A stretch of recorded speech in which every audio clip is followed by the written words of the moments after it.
This is Only the Strong Survive, a podcast powered by Kahn Media, where we dive deep into the world of business, leadership, and innovation. I'm your host, Dan Kahn, and I'm honored to have you join us today.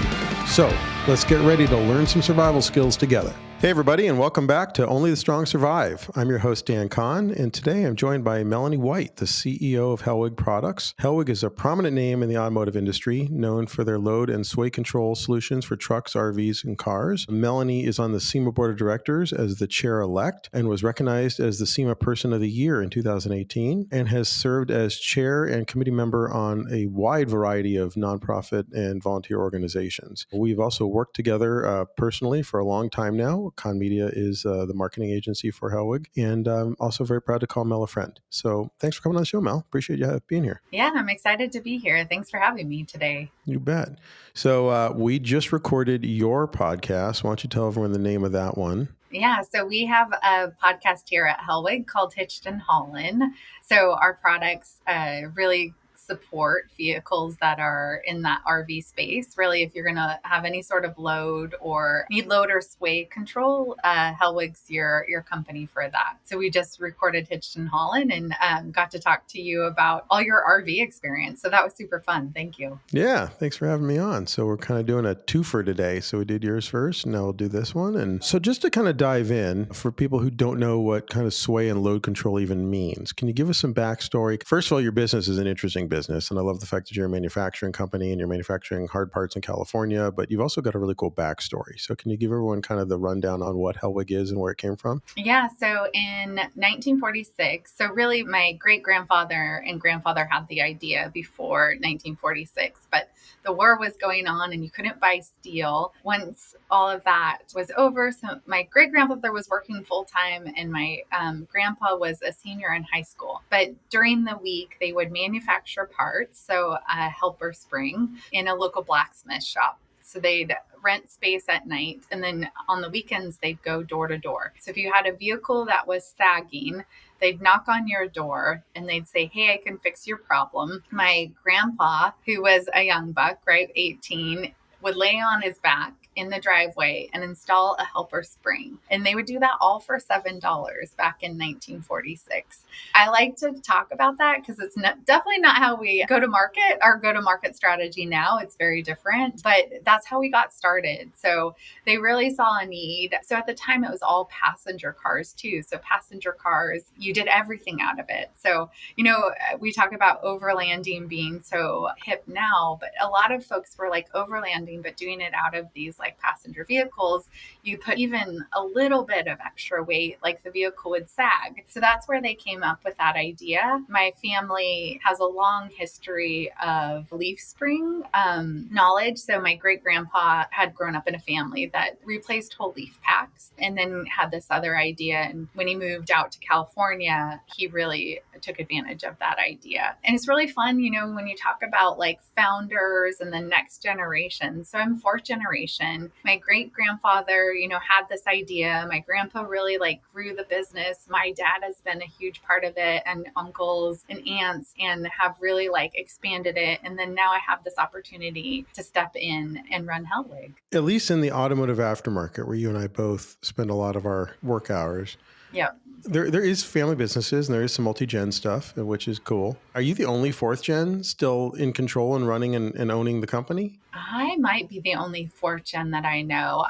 There's another company here locally. They're on fifth, right? So I'm always like, man, I'm never going to catch up to them. They're fifth. They were making equipment for horse-drawn buggies. So that's pretty impressive to me. But in the automotive aftermarket, there's this picture of the first advertisement of the SEMA show, right? Who was going to be on it at the show. And it's a bunch of characters, and it shows on their shirt, the name of the company. And it was the first SEMA show ever advertisement for Dodger Stadium.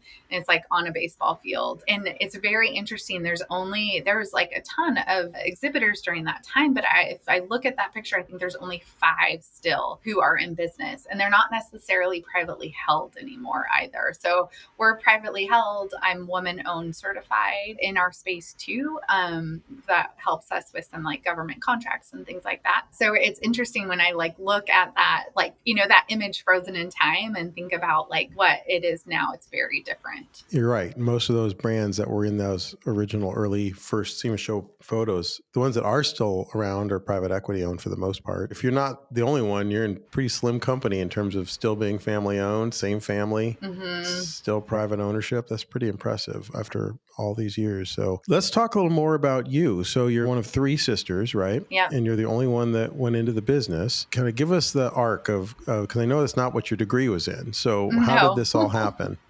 So I actually, my dad's generation, more of them were in the business, were in and out. And currently it's just my dad and myself. I always sort of had this like idea I wanted to get into the business, but my generation, surprisingly, so all my cousins, there's 9 girls and 1 boy. And my 1 boy cousin, you know, it's like naturally like the automotive space is pretty like heavily male. And so it was like, he didn't have an interest to get into the business. You know, it wasn't something I was going to go to school for either. Like, business is not easy either, right? So I love that your podcast is Only the Strong Survive, because it is so true. Like, it is not for the faint of heart. And we've talked over the last few years, all of the things our businesses have gone through is significant. I graduated from college with a psychology degree, and I was managing a bakery. So I've always sort of been in this like leadership. I managed Baskin Robbins during college, which my son has no idea why I stopped doing that. Because it's like, wait, ice cream, and now you're doing car parts? What? I managed a French gourmet bakery right after college, and I definitely didn't want to do food service, right? It's hard, grinding, early, long hours, and like very little margin. So I was thinking, I don't want to do this for very long. And so I was either going to marriage and family therapy, or I was going to get my teaching credential. And I had someone that called on us at the bakery in sales. And I thought, actually, I want to do that. That looks really fun. She gets to go help people. She gets to go make their job easier. Like, I want to do that. I went home over the weekend because I lived 6 hours away. So I was actually home, and I was like, this is what I think I want to do. And my dad's like, that's so weird. Someone just said to me, my sales manager said, do you want to come work at Hellwig? Like, don't you have a daughter or something that wants to do sales? So the timing of it was really interesting. So I started cold calling, and man, I hated cold calling. If you haven't ever cold called, like, it was the perfect way for me to like really like sharpen my skills. And I still use a lot of the skills that I learned during cold calling. You know, I had to know my product better than anyone else. You know, I was female, but I think the biggest thing was I was young. So that didn't get me very much credibility. So I had to be very knowledgeable. So I still use that today. Like, I'm going into a meeting, I need to be more knowledgeable than anyone else in the room. So I knew my product super good. But there was like times where I was thinking, what the heck am I doing? This is not fun. People are just mean too when you cold call. So then I went into marketing for Hellwig. So after that, I realized like, oh gosh, Hellwig needs a lot more materials out there. We need people to know about us, because while we had been around for a long time, what I'd hear when I would go into shops was, oh, Hellwig's still in business. And so I knew we needed to get the word out a little bit more. And then from there, I went into a sales management position, and then vice president. And then I became president in 2017. And then in 2019, late 19, I became an owner. So right before the pandemic, I became an owner at Hellwig. Yeah. Talk about only the strong survive. It was a very tough time during my trajectory in my career too. I always like to point this out. And yes, I'm in a family business, but I always did the job, the next job, and then asked for the title. I became marketing manager, but I didn't ask for the title until I had been doing it for a while. And then like same with like sales manager and things like that. Like, I did the work and then got the title later. And to unpack all that, that's a great story. I don't think you knew as you were living it, maybe, that all these things were important building blocks. But 10 or 15 or 20 years ago, if someone had said, hey, I want to go into entrepreneurship and I want to own my own manufacturing business, so I'm going to get a psychology degree, people probably would have said that's a bad idea, right? Like, you should get a business degree or an accounting degree, or myself included, right? Like, when I started my business in 2008, I felt woefully underprepared because I had a journalism degree. I'm like, I don't know anything about a P&L. I don't know how to look at my own books and even make sense of them. Like, I felt so underprepared. But I think that the kind of leadership gig has changed a lot in the last decade. And now it is so much more because it's just the workplace and the market, and with, the Gen Z employees, especially coming into the workforce, like they're different. I mean, like your dad, my dad, like there was a generation there where I think like you showed up every day and you grounded out and you worked the same job for 30 or 40 years, and you retire and you get the gold watch and you say, thanks, right? Like, Yeah. that is not the mindset anymore. So I have to think that, like, for me, it's a big struggle. And I know you're very EQ forward, which is, I think, a real attribute that's really admirable. That probably really helps you now, that at least you're able to sort of understand the why of not only your customers, but also of your own people. Yeah, I feel like it has helped me quite a bit. And I think, I naturally, so I don't know if it's like the psychology degree or it's the fact that I really found that interesting because I'm naturally curious about people and motivations. And right. So that was like a very easy, I did a bunch of different things when I was in college. I had like probably 7 started undergrads, right? And then ended in psychology. And it was because of that, like at my core, I do love people and I love to see like what motivates them and like how I can, if I can help or be a part of that as well. I think that's why I really had that bend towards psychology. And, there was a book that I read. We're both avid readers, and you might have as well. And I don't remember actually what it's from, but it talked about how different we are going to need to shape our businesses because we're going to have less employees in the United States. And so it's a very interesting, if you just look at even just my company, right? In 1946, we were in Southern California and then moved up here to Visalia, California. So about like 3 hours north of Southern California. And 8 out of the 9 employees moved with my grandpa. There were just like so much loyalty and they stayed a long time. The idea like at that time too is like people are just lucky to have a job. Like that was the mentality, but they were lucky to have a job, right? So now it's like this very different time where businesses are lucky to have team members. So it's like this shift that we have to make, and it's subtle, but it's really important that as a business, we're looking at like how to motivate our team members, but to like attract them, right? Like to be a really good place to work. It's a huge deal. And it's something that I've been on the learning curve of pretty aggressively for the last couple of years, because that is not how I use, and I'm pretty public about it. I mean, I post about it on social stuff that I was a pretty crappy leader for a long time. It was just like, don't do your best, do my best. And I would actually say that out loud a lot. And I didn't totally understand that like things have changed and that you got to go where people are, like mentally and emotionally, not just physically, right? And so that means you have to sort of be there and support them. And look, if you've got somebody that's willing to sort of see the value in that, then they'll stick with you. And if they don't, then maybe they're not the right person. But it has been a shift. So I think you're right on. Another thing you said that I think is really interesting, and I think a lot of people can relate to, is the cold calling thing. And that is so hard and so scary if you've never done it before. But it is such a, there's a great Eleanor Roosevelt quote that I use a lot with my kids, which is the only way out is through. Doing hard things is really important. I think it's important psychologically, right? Not just like in business, but like you've got to kind of show yourself like I can do that. And I was a 9th grader. So how old is that? Like 14, I guess? Like 14, Yeah, so 15? 14, 15. So yeah, Jensen's going to be a 9th grader next year and we'll be 15. Okay. Yeah. And for those listening, Mel's son's name is Jensen, and she was able to introduce him to Jensen Button, which is pretty cool. So car guy in training. I was that age when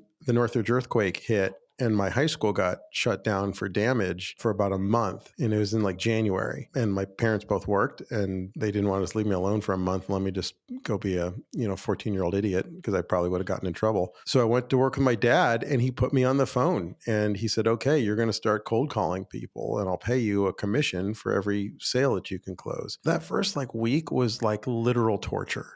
I'm like, and this is like in the old days, right? This is in 94. So like the phone had like all the blinky lights, and it was like had a cord, and like it was like sitting there, and like you had to pick a line extension and you make a call, and people would hang up on you and they'd cuss at you. And like, I mean, you're absolutely right. They were super mean, and it was really intimidating, and it was really hard. And then I started earning commissions.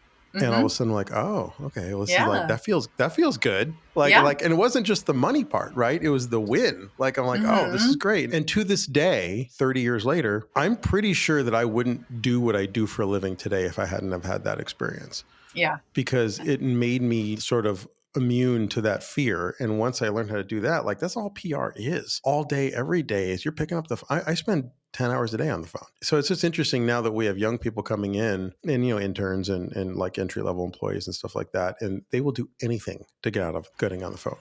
Well, Oh, I texted them, or I sent that person a Slack, or sent that person a couple of emails. They never responded. I'm like, right, because they get like 400 emails a day. Call them. By the way, you can't build a relationship with somebody over email, but if you talk to them and say, hey, what are your hobbies? Oh, you like cats? I like cats too. Let's talk about our cats. And then the next time they're going to remember you as the guy who likes cats. Like, that is how you build a relationship. That's how you form a connection. That's how that person remembers you and can actually maybe like do something with that person in the future. And that's a real connection. You can't get that over Slack. It's such a scary thing for people who haven't been sort of exposed to that before. I know. So it was funny. My son needed to like bring donuts for something at his, like, we left the house late, and I'm like, if you want to stop, you have to call and order. He's like, I've never done that before. I'm like, you're fine, just do it. And I like didn't act like it was a big deal, but it, as a kid, like I had a really hard time with that. He called and ordered it, and then he just got comfortable. It's funny, like doing other things, like with picking up the phone. But you're right, like I'll have team members that will not pick up the phone, and I know, like, hey, I'm a genuine person. You can hear that I have a voice, right? Like I'm not some bot sending a ton of emails out in a day. I'm a real life person. I'd like to help you. And if it doesn't work out, that's fine, right? But also with cold calling, what I realized it's statistics, right? Like you have to make 10 phone calls to get the one win. You have to make 10 stops to get someone interested. And so that's also part of it, is understanding like the sooner that someone honestly tells me no, it's like, okay, cool. Like I can go to the next one, right? It's a game. You've got to do enough of it to get the wins. And I got really addicted to the wins too. And so it's interesting that you talk about that. I don't remember if I was like on commission in the very beginning either, but I just was like, oh my gosh, that person was like excited to like do something with me. They're going to put a project together. And like, that really was fun to get those wins. But in order to get them, I had to go through the hard stuff. It's interesting. One of the things I wanted to, and what you just said, it kind of illustrates my next question, which is that I don't know if you know this, but you're pretty unusual. And one of the things I've always been impressed about you, Mel, is that you're a continuous learner. You appear to be a lifelong learner. And I think most people in any job will hustle to the point that they're comfortable. And then once they feel like, okay, I know how to do this, and then they just want to keep doing it. And you are constantly trying to learn new skills. And particularly as someone who came from a family with a family business myself, I've seen the multi-gen thing kind of play out a lot. And it's pretty rare, especially like third, fourth gen. Like, this is, you've got a business that's older than probably anyone left in your family at this point. The fact that you're pushing as hard as you are to not only continue to grow your business, but also to grow your own skill set, I think is really interesting. Like you turned me on to the Gino Wickman book Traction, which was a major, thing for me and for my business. And I never would have heard of it if it weren't for you. And I know you've done a lot of other public speaking. Give us your journey of all the things that you have sort of done to sort of build your tool belt for being a CEO, because I think it's really interesting. Yeah, that's interesting. At some point, I think I should write that down, right? But I think that's like, it's saying yes to the uncomfortable things. And that has been really a part. And that, I think that's like that cold calling part is like, I got used to that muscle of, if I'm comfortable, I'm not doing it right. Honestly, like as a business owner, I think if you're just like, fat and happy, you're not doing it right. Like I have to be. And sometimes I'm like, oh, I'm really comfortable right now. Well, I probably need to like do something, a lobster grows under pressure. I think about that often. So whether or not like the environment, like COVID, right, is putting me under pressure, I then like step into these positions that put me under pressure that then force my growth. So I just, you and I served on the SEMA board of directors for years and together. And then I had the opportunity to run for the chair elect of the board of directors. And so in a couple of years, I'll be the chair of the SEMA board of directors. I'll be the highest volunteer position that you can get in the association. So I've volunteered for SEMA for very many years, but it's a growth edge, right? Like it's something that I haven't done before. And so it's really like I'm learning a lot and I'm uncomfortable a lot in this position. But what I realize is like, yeah, that's what learning is, right? So if I'm uncomfortable, I know I'm like moving forward. So that's sort of like how I gauge that. I was so shy. Like the fact that I get up in front of people, like I'll have family members that are like, I can't even, you're not the same person. And it is true. Like I was painfully shy. I did not want to, I mean, even like, picking up the phone was really painful for me. We've worked together about 8 years, something like that. And even from then to now, like you used to not want to go on camera. Like you Mm-mm, didn't like public speaking. And like in mm-mm. another year, you're going to be standing on stages in front of 10,000 people giving speeches. Mm-hmm. That's a hell of a arc. Yeah. So how did you Yeah. do that? Tell us, like, I think there were some Toastmasters in there, right? Yeah, I mean, this is also right. So I think about this because I was leading LTA, the Light Truck Accessory Alliance within SEMA. It's now TORA, the truck and off road group, but I was the chair of that. So, and I was very young in that position. That was 15 years ago. So I was young, I was painfully shy, all of that. And I was leading a call. I hung up the call and I wasn't proud of what I had done. But one of my friends on the call called me and said, "You are smarter than you come across. I really encourage you to work on your public speaking." And that like crushed me, right? So at that time, I was like, I thought I was doing okay, but it was probably the best advice and probably like the best thing anyone could have ever done for me was to like give me that honest feedback. And I think about that now, like as a friend of others, and like that was the best advice because then I went and sought out Toastmasters. So I did Toastmasters for 3 years and really worked on my public speaking and said yes. I continue to say yes to like opportunities. So within our association, they're always asking for us to, be a panelist or come up and speak about your product. I'm also, getting in front of camera with you. You have team members who are really good at that coaching. So I just knew that was something that as a leader of the organization, I needed to be good at getting up in front of people. I really worked on that and said yes to a lot of things, but Toastmasters like gave me that real hard, like, this is how you put a speech together. I still have a network there that if there is a speech I'm working on, like last year I went to and spoke like in a woman's forum. And so I used them a couple times to go and speak in front of them, get feedback, right? And then just practiced a lot. It was probably one of my most fun times. And I felt like the best on stage because I had been doing it, right? All of it is just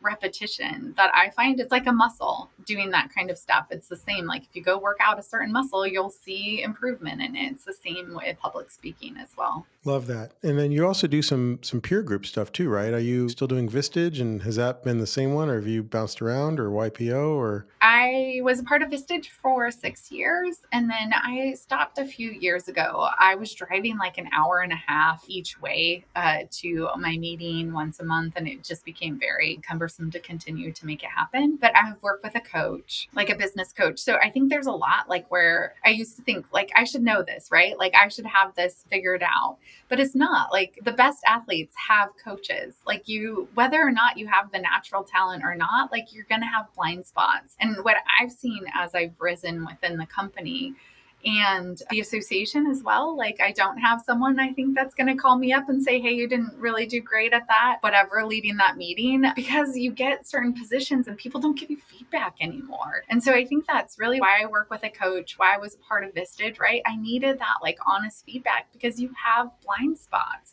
There's just things that you don't see in the way that you're, approaching different situations. So that's why I've worked with them. That's a good point. And it's something I think that bears a conversation, because running and owning a business is hard. And as it grows and scales and you have to hire more people and you have to grow your customer base and you have to scale, and, there's some positives and negatives to that, right? So like eventually you hit sort of a critical mass where you can actually start taking a paycheck, and it's not like, gritting your teeth every time you have to make a payroll, and like hopefully your business is financially solvent enough that like, as you grow, you can reap some reward and things like that. But on the flip side, like as it grows, your risk continues to like multiply. And as an owner, and you and I have talked about this in the past. I mean, like, I think we both have credit lines that, we're responsible for whether the business is good or not. Right. So like there's a lot of pressure that employees often don't even necessarily like, they just think the paycheck just magically appears in their account every, week or whatever. And that's something we all sign up for. But a lot of business owners I know, especially small business owners, under 100 employees, they kind of construct sort of a house that they want to live in terms of how they sort of psychologically, how they run their business, where they get to a point where they don't want the negative feedback, right? That's half the reason I think people like tend to kind of go into business for themselves or become a business owner, an entrepreneur, because they're kind of unemployable. Like a lot of the best business owners I know would be crappy employees, myself included. Right now, I would be terrible too, right? Like, I would not want to employ me. I've been an employee and I'm not a great employee. That's why I was like, okay, I got to do this thing my way. And that's good. But I think sort of the flip side of that is that like a lot of people with that psychology also don't want the negative feedback, right? They're like, hey, no, I don't want, the whole point of me doing this is so I don't have someone telling me that I'm doing a bad job. That is a trap. That, kind of what you're saying. If you're not continuously growing, continuously evolving, and continuously improving, your business is failing. And it may not be failing right now, but your sort of arc is going to start nosing over pretty quickly, because that's how life works. As things change, new competitors pop up on the landscape, business models evolve, and you have to stay ahead of it. I think one of the hardest things I've gone through, because you're right, you get to a certain point and people don't want to tell you that, the negative thing. And so like we've started surveying our team anonymously, and we do it a couple times a year to say, hey, and it's, even like about me personally, like, hey, what should I be doing differently? What can I do different? What can I do better? What should I stop doing? And we have employees that will reach out to our HR lead and say like, I don't feel comfortable taking this because even though it's anonymous, I'm afraid you're still tracking it. And we're like, first of all, what do we need to fix culturally that you're so afraid to speak up? Like if you're that afraid that you think we're like tracking the back end of SurveyMonkey, then oh my gosh, we got some trust issues we got to work on. But beyond that, like, no, I say it. Like say the hard parts so that we can, I might not be able to fix everything. Like if you don't like the way I look or something, there's not much I can do about that. But if there's other things we can change, I'm going to try and change them because I want to be a good leader. And so I think you're right. That is a trap that people need to avoid when running a business, right? Is avoiding the bad news. Just like when you go to the doctor, avoiding it doesn't make it go away. Yeah, it just festers, right? If you're not addressing it. So I love that. Most of our team actually isn't on a computer, right? Because we're in manufacturing. So a lot of my team is just out doing the hard, heavy work here at Hellwig with steel. So we do interviews with our HR and they're anonymous. I don't know who they are. And I prefer it that way. Like I'll have some people like, oh, I think this was John Smith over there that said that. And I'm like, I don't think so. And I don't want to know because I want the real feedback, right? I want someone to feel safe enough to give the feedback. And it's not always fun though, Dan, when you like get the feedback from the team. It usually isn't. No, but it's important. It is. So you're in a unique position. I'd like to talk to you about it. Like you said, you're in manufacturing and your plant is a cool place to visit because there's a lot of like forging parts out of steel. So there's a lot of like fire and red hot metal and steel. Yeah. Like quenching Don't things touch anything because it all could be hot. Yeah, it's a pretty hardcore environment. And you're making parts primarily for the light truck, medium duty truck, and heavy duty truck markets, right? So like just everything from like F-150s and a little bit of passenger car stuff, but mostly kind of light duty truck, all the way up to you have customers in military and heavy duty trucking and all that stuff. So, and I think you're a tier one to some of those bigger companies, right? So you're supplying parts even for new vehicles being made. So you're going to have insight from that perspective as a business owner. And then also, like you said, you're a chair elect of SEMA, which is the biggest trade association in the aftermarket for automotive. So you've got a lot of data inputs into like what's happening in that world. So I'd like your take on, there's a lot of talk in the news now. We've got Cybertrucks and Rivians running around and electrification. And depending on where you live in the country, if you live in California, they're telling us no more internal combustion by 2030. I have questions. There seems like with Amazon, there's more need for delivery trucks and semi-trucks than sprinters than ever before. And everybody wants their stuff delivered ASAP to their front porch. And it just seems like we're in a really interesting sort of moment of societal change with our relationship with the automobile and what's coming down the road. What are you guys doing to prepare for it? Has this impacted your business? What's all that look like? Yeah. So I feel like, we talked earlier, like I need to knock on wood, right, to say this, but this hasn't impacted our business. I mean, if we're looking at autonomous vehicles and things like that, I could see that affecting more of our business, but our products go on any vehicle and will make it more stable. So sway bars, we've released some sway bars for the Tesla Model 3. We have Y coming out here soon. There's some platforms we can't play with. They don't have the space underneath. We have the opportunity to make these vehicles better handling, and that's where we're very interested in making vehicles better handling. What I see though is that there's been this like hard driving push for this like EV autonomous market, and it's backing off of it, right? So I see that changing in the market a little bit. And it's just not, I mean, they talk about the amount of, for EV, the infrastructure that will need to come into place there to be able to support that is like, it's not achievable in the near future. And I know I've been renting cars recently, and it's like, hey, pick an EV. It's like so much cheaper to rent an EV than it is something else. But a lot of the times when I'm traveling, I'm going into these rural areas that don't have the infrastructure for it. So I think that a lot of what I see happening is the last mile delivery is really where I think that like EV space is going to come in. And you're right, like that is, there's more and more, right? COVID really like got people to order online, and that was sustained itself pretty well. So that last mile vehicle is really key. And we actually sell to a company that does those vehicles. So we're seeing that trend happen there as well. And, there was a big push in the military to do that too. And we're seeing that back off. So we were part of some projects that aren't continuing. So there's a lot of like cool things going on in terms of like technology. And what I really love is like the aftermarket is this great place for innovation. And so we're seeing some of that come from the aftermarket as well, which has been fun. We'll put our sway bars on whatever we can, right? So we have done golf carts all the way up to these big, massive military vehicles. So what we find too, which is kind of strange, we thought, a lot of like the Tesla folks would want a lot of technology in that vehicle, in the like, the suspension component as well, but they actually don't. They want the opposite. They want one thing that doesn't have a ton of technology. That for us, it's like we can offer a lifetime warranty. We're steel. It's all like one unit. So it's really easy to like give a lifetime warranty for that. But they want something like that, right? That isn't going to be like maybe on this like cutting edge of innovation, if that makes sense. So a hard part, something that's not going to break, something that's not going to require an app. Just, well, that's cool. Well, and then on the flip side, because I think it is cool that you're working hard on parts for Teslas and for some of these, like you said, that last mile deal for deliveries and all that. But let's talk about like the Sprinter thing for a minute, because I know that. Oh my gosh. That's a fairly recent thing that it seems like it's just exploded. So what is a Sprinter? Why are people buying them? And what's your role in all that? Yeah. So the Sprinter vans, they're using them for everything. So you can see it in the overland market. There's a lot of the chassis there that are in the Sprinter van. Like there's a Transit, there's like, all the big major companies have their own, but the Sprinter really was like on the forefront of that. Basically a box van, essentially, right? Like it's a big box. Yeah. And it's amazing the amount of people that wanted to like build their overlanding vehicle.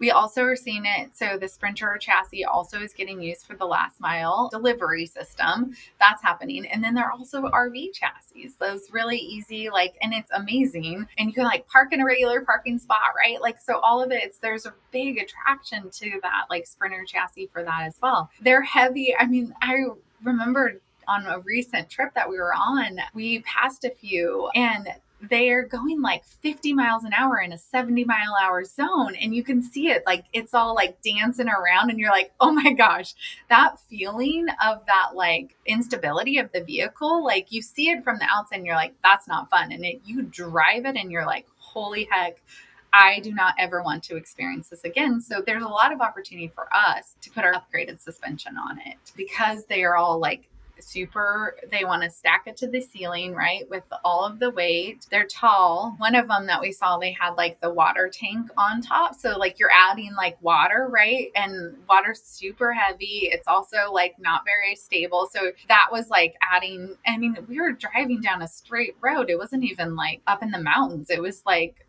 I don't think it was like I-70 or something. I was like, holy heck, like this should be a very easy drive down the road for this driver. So I have this like passion. I want all of the van owners to know we got stuff for them. Like we can help them out because you will have a much better driving experience having Hellwig So you have products parts on. that people can install with hand tools for their Mhm. suspension that'll make it more stable kind of going down the road. And I think the creator economy has also driven some of that where, over the last 5 years or so, people now, especially if you're a photographer, if you're a podcaster, if you're a video editor or drone pilot, like there's a lot of people I know that they're like, hey, like I can kind of like build out a van into basically like a little mini motorhome. I can live in it. I can live on the road. I can do freelance work and I can do my thing. But it's got to be safe. It's got to be stable. So it's cool that you guys provide a solution, beyond that to the fleets and big contract stuff, just those individuals. That's cool. Shifting gears a little bit, you work in a company in Central California that's, the Central Valley that's mostly kind of, I think, still fairly blue collar, right? A lot of ag and a lot of manufacturing. And you own and run a company that's, like you said, it's a lot of guys in leather smocks that are like, forging things out of metal and in an industry that I don't know the numbers exactly, but it's mostly male run and male staffed. And you not only are a leader and a business owner, but you're also, a longtime board member and coming in as a chair fairly soon. You're chair elect now. What has that experience been like as a woman leader? When I was younger, I once had a mentor. I was sharing a story with him, and I go to shows. I've been on the road a lot, and I'll be at a show with a male counterpart, and I have all the information. Like, I went to a show with someone who had only been in the position for a couple months, and I had 10 years under my belt. And the gentleman that came into our booth wouldn't look at me. So he kept referring to the gentleman. His name was Kevin. Kevin would ask me the question. I'd respond. The person coming into the booth would then ask Kevin again, and then I'd respond, right? It was this weird triangle that happened. I remember telling my mentor about that story. And that happens a lot. I mean, it still happens, right? I have people come into our SEMA booth who are like, I want to speak to the owner, and they're looking for someone else, right? Or like, I want to speak to the manager, and it's me, and it really throws them off. It used to bother me, but at this point, it's not common, right? So I'm not going to have a burr under my saddle about it because it's not the norm. I would like to see it be more of the norm. And one of the things that my mentor said to me, your biggest thing isn't going to be about your sex. It's going to be about your age. So I get a lot more respect. I also have been in the industry a long time, right? Like I've developed a lot of relationships too. So I have a lot of respect in the industry. The way that I learned to combat that is just to be overly prepared, right? Really working hard to be more prepared than the other folks. And I'm going to have the gentleman coming to our booth who isn't going to refer to me. I still have that happen. And I'm the owner of the company. Like I'm super invested in people like getting information and good information, right? And it still happens. There's just not a lot I'm going to be able to do about that. I remember like, especially going to the Middle East. We've gone to the Middle East several times. We have companies there that use our products. And I so badly wanted to be like, I can win them over. And I brought Mike, and like Mike got sales right away because it was just easy for them to like, they wouldn't shake my hand because they don't, shake hands with women or opposite sex. So just like, I don't know. I want the sale more than I care about, how they're going to respond to me. I'm going to have to be like a duck. Like I've got to let it roll off my back at some point, right? Like I can't let it bother me. It's the same that I think I learned with doing the cold calling. Like I'm just going to have enough of those. It's statistics, but I actually saw it really benefiting me so I looked at it differently. So I'd have someone show up in our booth and it's like, hey, I talked to that Hellwig girl or I talked to that Hellwig lady, right? People remembered that there was a female from Hellwig because there's a lot of dudes in our industry. So I actually started to really use that more as a benefit and try to like see it as a benefit. And honestly, like the way that you can look at a situation, what I saw like, once I could look at it a little bit differently, then it became more of a superpower than, something that kept me back. I love that.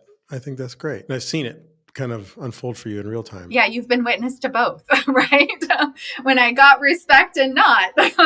Yep, I've seen both. And Yeah. and I've always been impressed by the way you handled the more negative versions of that. So it Mhm. shows a lot of class, I think.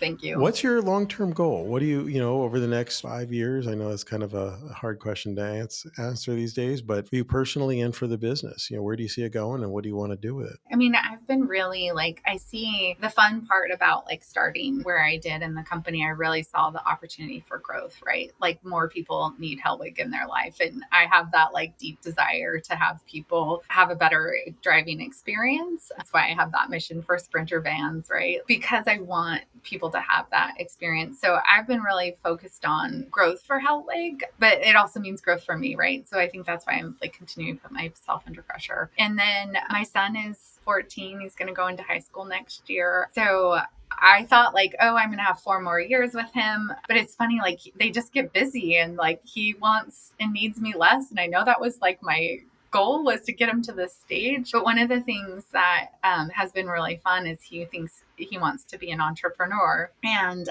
not necessarily come into Hellwig. He likes the automotive aftermarket, but I don't think he wants to be a mom's shadow, but he's very interested in business. So last summer he was like, Mom, how do people make money? And so I've been able to like take him on a few more trips. And so I have a couple trips this summer with him as well. So where I'm introducing him to like, how do people learn about our products? How do, and not only like, is it just about Hellwig, but like this is like a landscape for learning about business in general. And it's one of the touch points for us. Like my husband is really big into baseball. And so they like connect on the sports level, right? But I'm like, how can I still get this time with him? So it's really introducing him to entrepreneurs as well. And the fun thing is like I'm learning a lot from that interest too, right? Like I'm learning like how people got into this business and I might not have like learned that before. So in the next 4 years, we're going to continue. If he continues to be interested, I'm definitely going to continue to like drive to that as well. Like seeing a lot of our customers. That's a cool goal, especially from a fourth gen, whether he goes into your business or not. If he just goes into business, that's still pretty cool. Well, unsolicited, you didn't ask, but I will tell you that if that is something he's interested in, check out the podcast called Founders. Okay. I don't know if you've listened to that one before. A guy named David Senra puts it together. And every episode, so he'll read a book, mostly autobiographies, occasionally biographies about founders of iconic businesses. And then he basically does a book report. And he does this sort of like all the like best quotes, best learning lessons, best takeaways from that founder's life and business. And he has kind of a loose rule. He sometimes violates it, but his general rule is he doesn't really want to do one on anyone that's still alive. Oh, And interesting. and so it's mostly like stuff from the 20th century, but they're really good. I mean, I get a lot out of that podcast, and Jensen will probably like it too. Yeah, that's awesome. I'm always looking for ways for us to connect too. So I appreciate that. Last question. It's one I ask everybody. And I think because you and I, have worked together a long time and we're friends, you probably know this about me already, but I sort of only learned through screwing stuff up. School of hard knocks is how I learned. So I subscribe to the theory that you should make every mistake once, and that's how we grow. So the question I wanted to ask is, as you think back on your career and on your time running your business, what is the biggest mistake you've made and what did you learn from it? Yeah, so I think this one has been my hardest one to learn. And that is really like understanding what people know in our company because, we've been around for so long. We've really learned or leaned on tribal knowledge, right? And for myself, even too, like I've leaned on that. And that's a big part of like a mission that I'm on too, to be process driven. But leaning on that too hard and then not understanding, some of the talent that is in my organization, that probably is one of my biggest mistakes and hardest lessons that I've learned was losing a team member that had a lot of knowledge about my business. And it's interesting, like I'm engaging with that team member again, and I am feeling so lucky. Like we're both like very different, right? It's been like probably 7 years since we were working together, but we're leaning on each other for some information. That's been really cool. So the other part of is also like just when you realize that you make the mistake is like say that too. And that that's sometimes really hard, right? To be humbled enough to say that you made a mistake. So I'm being vague on purpose a little bit on that one because it's still pretty fresh. And I think sometimes at some point I'll be able to speak about it more. But you're right. Like The that. not understanding kind of who has that tribal knowledge and then valuing that properly. And then sounds like building some SOPs and some processes so that